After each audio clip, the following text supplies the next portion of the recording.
Hi, thanks for joining me today. I've got a fun integral video. I want to know what is the integral of this guy here. So we have n, a natural number bigger than or equal to 2, and we want to know what is the integral, or the indefinite integral, of 1 over x to the n plus x dx. Okay, now this is really similar to this integral here,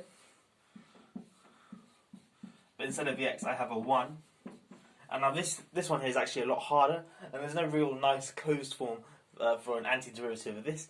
But Dr. Peyam has made a really cool video in which he evaluates this integral from 0 to infinity using complex analysis. So I'll leave a link for that video in the description below. But that's not what I'm going to be doing today. I'm going to be doing this one. So if you want to have a go at trying to evaluate this integral here, pause the video now and give it a go for yourself. And I'm going to just jump straight into the solution.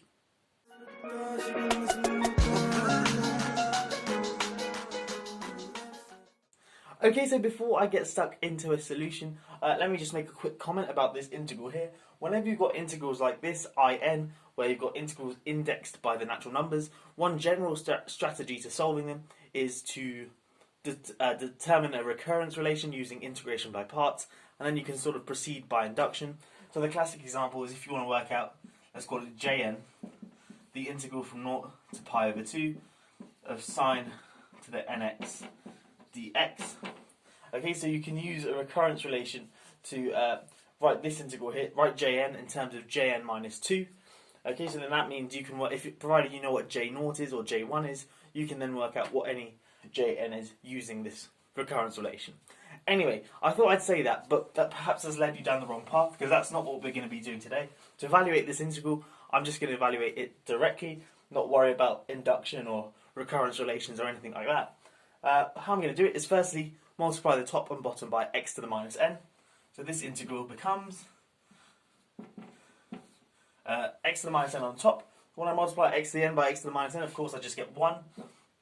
And then x times x to the minus n is just x to the 1 minus n dx. And now what we're going to do is a u substitution with this denominator here, because this is a kind of an ugly looking denominator. We want to get rid of it. So we're going to do let u equal 1 plus x to the 1 minus n. Okay, and then of course du is just the derivative of this guy, which is 1 minus n, x to the 1 minus n minus 1, which is just minus n, and then dx.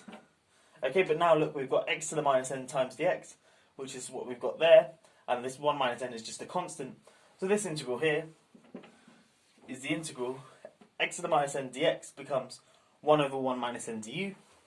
So 1 over 1 minus n du, and on the denominator we've got 1 plus x to the 1 minus n, which is just u. Okay, so now this is a pretty straightforward integral. Let's just rub this off. This thing now is just bring out the 1 over 1 minus n to the front, so that's 1 over 1 minus n. The integral of 1 over u, which is just log of u. Again, let's just put back what we had before. U was this denominator here, so this is 1 over 1 minus n times log of 1 plus x to the 1 minus n. And of course, do not forget the plus c.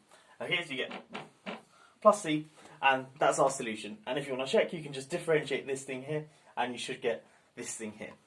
Anyway, that's all for today's video, a nice short one, but I just thought I'd show it to you, because looking at this straight away, it does look like a bit of a scary integral, but it actually turns out to be quite nice. Anyway, if you're new here, please do consider subscribing and checking out some of my other fun maths videos as well. But that's all for now. I will catch you in the next one. Have a great day.